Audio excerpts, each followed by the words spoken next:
में आके वो पूरा का पूरा मीडियल हो जाएगा L5 वर्टेब्रा तक आके। थोड़ा सा जैसे जैसे जो लेटरल कंपोनेंट है ना वो सारा का सारा हमारा मीडियल कंपोनेंट में कन्वर्ट होता है।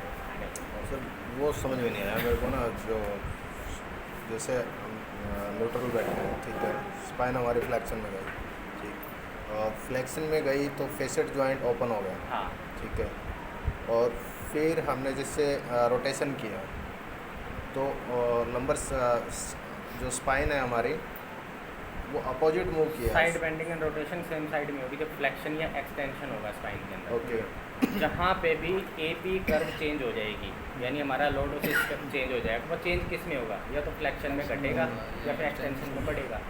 जब AP कंपोनेंट AP कर्व हमारी स्पाइन की चेंज होगी तो उसमें क्या होगा, side bending and rotation type 2 mechanics काम करना स्टार्ट कर देगा। Side bending and rotation same side आना। मैंने साइड बेंडिंग किया, हाँ साइड बेंडिंग, मैंने फ्लेक्शन किया, मैंने रोटेशन किया।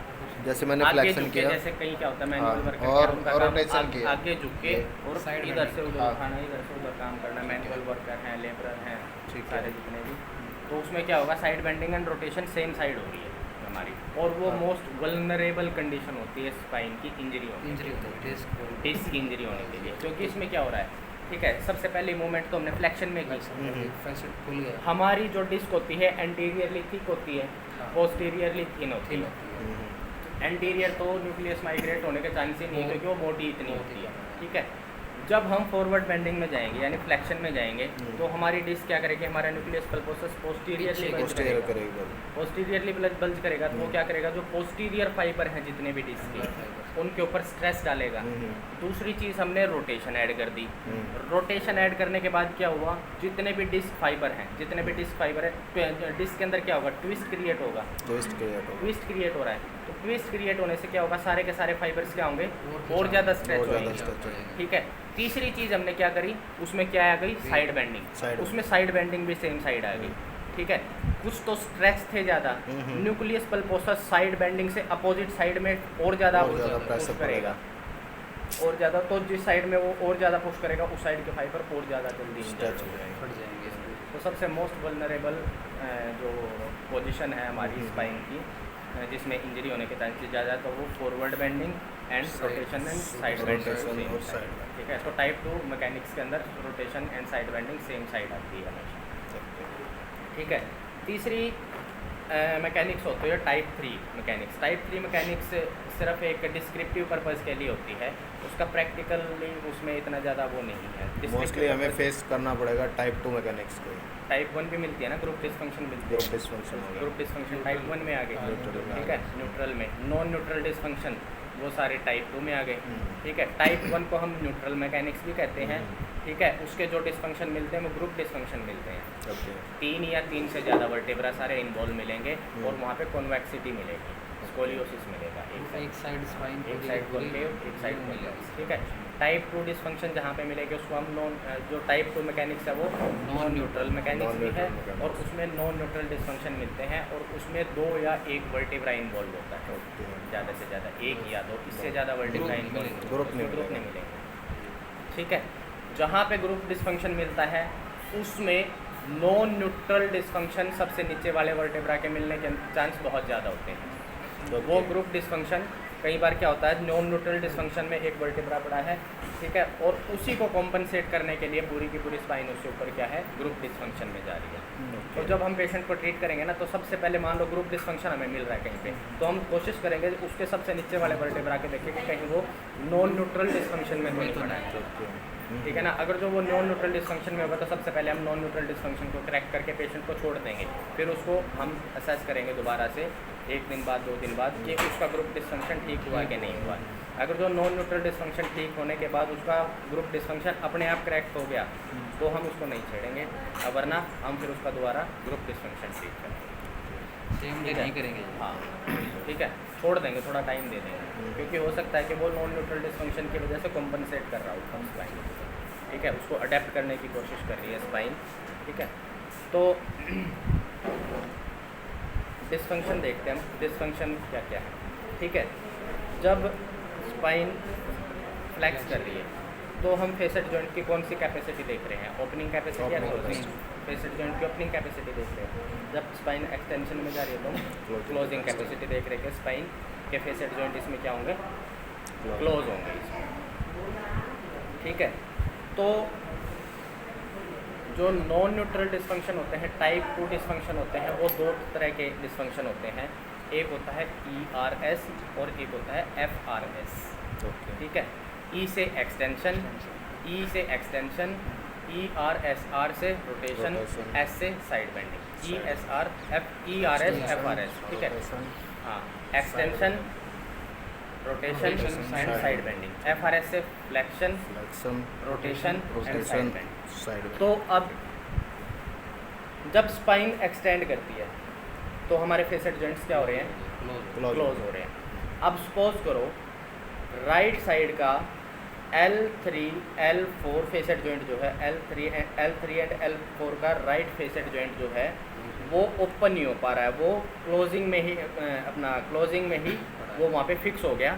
ठीक है, और जब पेशेंट फ्लेक्शन में जा रहा है तो वो ओपन नहीं हो पा रहा है। Open नहीं हो पा रहा। ठीक है। ठीक है, उस कंडीशन में क्या होगा जब नॉर्मली क्या होता है, जब नॉर्मली दोनों फेसेट जॉइंट नॉर्मल काम कर रहे हैं, ठीक है, तो जब पेशेंट फ्लेक्शन में जाता है तो उसके साथ क्या होता है, जो हमारा वर्टेब्रा है, इन्फीरियर वर्टेब्रा के रेफरेंस में superior vertebra anterior rotate and anterior translate करता है। एंटीरियर ट्रांसलेट करेगा तो दोनों ट्रांसवर्स प्रोसेस क्या होंगे, एंटीरियरली जाएंगे। ठीक है, but in condition right facet joint L4 and L5 का राइट फेसेट जॉइंट वो क्लोज हो गया है और वो ओपन नहीं हो पा रहा है। तो जब पेशेंट फ्लेक्शन में जाएगा तो उसमें क्या होगा, ये फेसेट जॉइंट तो ओपन हो नहीं पाएगा राइट साइड का, बट लेफ्ट साइड का नॉर्मल है वो ओपन हो जाएगा। Open हो जाएगा। तो ये ओपन होगा तो ये ट्रांसवर्स प्रोसेस एंटीरियर जाएगा, Clear जाएगा। लेफ्ट साइड का ट्रांसवर्स प्रोसेस मोर पोस्टीरियर आएगा। क्यों, ये फेसेट जॉइंट क्लोज पड़ा है। जब पेशेंट फ्लेक्शन में जाएगा तो ये फेसेट जॉइंट क्लोज होने की वजह से ये इस ट्रांसवर्स प्रोसेस को पीछे और ज़्यादा पुल करेगी ना। ठीक है जी। तो जो ERS डिस्फंक्शन है, पेशेंट को जब हम फ्लेक्शन में असेस करते हैं तो जो फेसेट जॉइंट क्लोज पड़ा है उसी साइड का फेसेट जॉइंट प्रोमिनेंट मिलता है। transverse process। हाँ सॉरी, ट्रांसवर्स प्रोसेस को Prominent प्रोमिनेंट मिलता है। ठीक है, तो कहने का मतलब क्या है, हम जब भी पेशेंट को असेस करेंगे 3 पोजीशन में असेस करेंगे। एक तो फ्लेक्शन में, Flexion में, एक एक्सटेंशन में, ठीक है, और एक न्यूट्रल। तीनों न्यूट्रल position। तो सेम रहेंगे। न्यूट्रल सेम रहेंगे। Same अगर जो FRS ERS है बहुत ज़्यादा रिस्ट्रिक्शन है, ठीक है, छोटी मोटी रिस्ट्रिक्शन नहीं है, बहुत ज़्यादा रिस्ट्रिक्शन है, तो न्यूट्रल स्पाइन के अंदर भी वो हमें प्रोमिनेंट फील हो सकता है। ठीक है, बट उसमें क्या होगा, अगर जो ERS एंड FRS डिस्फंक्शन है, ERS हमने समझ लिया, ठीक है, FRS और समझ लेते हैं एक बार। FRS में क्या है, फ्लेक्शन मान लो पेशेंट फ्लेक्शन में गया है, अब एक्सटेंशन में आएगा तो दोनों फेसेट जॉइंट क्लोज होने चाहिए। ठीक है, अब पेशेंट का मान लो L3 L4 लेफ्ट साइड का फेसेट जॉइंट क्या है, वो क्लोज नहीं हो पा रहा है, ओपन पोजीशन में ही वहीं पे स्टक कर गया है। ठीक है जी। अब पेशेंट जब एक्सटेंशन में आएगा हाँ, तो ये फेसेट जॉइंट तो क्लोज हो नहीं पाएगा, हो नहीं पाएगा। ये फेसेट जॉइंट क्लोज हो जाएगा। तो जब हम एक्सटेंशन में आते हैं तो सुपीरियर वर्टेब्रा इन्फीरियर वर्टेब्रा के रेफरेंस में क्या करता है, Right. पोस्टीरियर रोटेट करता है, पोस्टीरियर ट्रांसलेट करता है। तो जब वो पोस्टीरियर ट्रांसलेट करता है तो ट्रांसवर्स प्रोसेस मोर प्रोमिनेंट होते सेम हैं। साइड भी ठीक ठीक है, सेम साइड में। ठीक है, अगर जो दोनों सिमेट्रिक है फेसेट जॉइंट, दोनों सिमेट्रिकली क्लोज हो रहे हैं तो दोनों सिमेट्रिक फील होंगे हमें Feel होंगे। Facet transverse Transverse process. ठीक है, इन केस लेफ्ट साइड का फेसेट जॉइंट ओपन है और वो क्लोज नहीं हो पा रहा है, वहाँ पे स्टक कर गया है, तो उस कंडीशन में क्या होगा, राइट साइड का फेसेट जॉइंट तो क्लोज हो जाएगा, राइट साइड का फेसेट जॉइंट तो क्लोज हो जाएगा, बट ये क्लोज नहीं हो पाएगा, ये तो एंटीरियरली ही पड़ा है ना। बिल्कुल। तो ये ट्रांसवर्स प्रोसेस क्या है, ये एंटीरियरली पड़ा है, ये पोस्टीरियर नहीं आ पाएगा। ठीक है, बट ये तो नॉर्मली पोस्टीरियर आ जाएगा ना। ठीक है जी। ठीक है, तो जब हम पेशेंट को एक्सटेंशन पोजीशन में या प्रोन प्रोप पोजीशन में या फिर सीटिंग के साथ उसको बोलेंगे कि एक्सटेंशन करेगा, तो उस टाइम क्या होगा, जो अपोजिट साइड का जो फेसेट जॉइंट ओपन है उससे अपोजिट साइड का ट्रांसवर्स प्रोसेस प्रोमिनेंट मिलेगा हमें। ERS में हमें सेम साइड का मिल रहा था, बट FRS में हमें अपोजिट साइड का फेस ट्रांसवर्स प्रोसेस है Prominent। प्रोमिनेंट मिलेगा। तो ERS एंड FRS डिस्फंक्शन को हम कैसे रूल आउट करेंगे? अगर जो ERS डिस्फंक्शन होगा और हम पेशेंट को फ्लेक्शन में लेके जाएंगे तो वो और ज़्यादा एसिमेट्रिक करेगा वर्टेब्रा को। ये Transverse पीछे process। आ रहा है, ट्रांसवर्स प्रोसेस पीछे आ रहा है, तो फिर वो मूव नहीं करेगा। पीछे नहीं, इसमें Right तो side। इंटीरियर जाएगा ना फ्लेक्शन में। तो ये तो ये ERS नहीं, है। FRS में नहीं करेगा ना, मैं Okay। वही तो कह रहा हूँ। ये तो पोस्टीरियरली तब आएगा ना जब ये फेसेट जॉइंट क्लोज होगा और ये close पोस्टीरियरली ट्रांसलेट कर पाएगा। हाँ। ये क्लोज नहीं हो पा रहा है, इसको तो एंटीरियरली ही पड़ा है ना ये। बट ये ये तो खुला रहेगा तो पोस्टीरियरली ये आ खुल जाएगा, जाएगा। ये तो पोस्टीरियर आ जाएगा क्योंकि ये तो क्लोज हो रहा है ना हम्म। अपनी पोजीशन से, तो ये क्लोज हो पा रहा है, तो तो ये तो ये- पोस्टीरियर आ जाएगा, बट ये एंटीरियरली ही पड़ा रहेगा। ये तो ये हमें डीप पोस्टीरियर, फील होगा। हाँ, ये तो prominent एक्सटेंशन में हमें इस साइड का ट्रांसवर्स प्रोसेस मोर Prominent। प्रोमिनेंट फील होगा। ERS में। हाँ, ओके। ERS में नहीं, FRS में। FRS में FRS होगा FRS। ये। FRS में। फ्लेक्शन डिफॉर्मिटी में। ठीक है। नहीं, एक्सटेंशन में लेके आ रहे हैं ना। हाँ, Extension में एक्सटेंशन में लेके जा extension रहे में हैं, लेके जा रहे हैं। एक्सटेंशन में। तो मैं वही बता रहा हूँ, जब हमारे ERS डिस्फंक्शन होंगे, ERS डिस्फंक्शन हमारे फ्लेक्शन के अंदर और ज़्यादा एसिमेट्रिक होंगे, ठीक है, और एक्सटेंशन के अंदर वो सिमेट्रिक हो जाएंगे। फ्लेक्शन के अंदर एसिमेट्रिक, एक्सटेंशन के अंदर सिमेट्रिक हो जाएंगे। ठीक है, क्यों? एक साइड का तो क्लोज पड़ा है, दूसरी साइड का तो नॉर्मल है, वो भी क्लोज हो जाएगा, तो ट्रांसवर्स प्रोसेस एक्सटेंशन में सिमेट्रिक हो जाएंगे। बट फ्लेक्शन में क्या होगा? एक साइड का क्लोज पड़ा है, एक साइड का ओपन हो जाएगा नॉर्मली, तो वो एंटीरियर चला जाएगा, ये तो एंटीरियर नहीं जा पाएगा अपोजिट साइड का, तो अपोजिट साइड का हमें और ज़्यादा प्रोमिनेंट होगा। FRS के अंदर क्या होगा?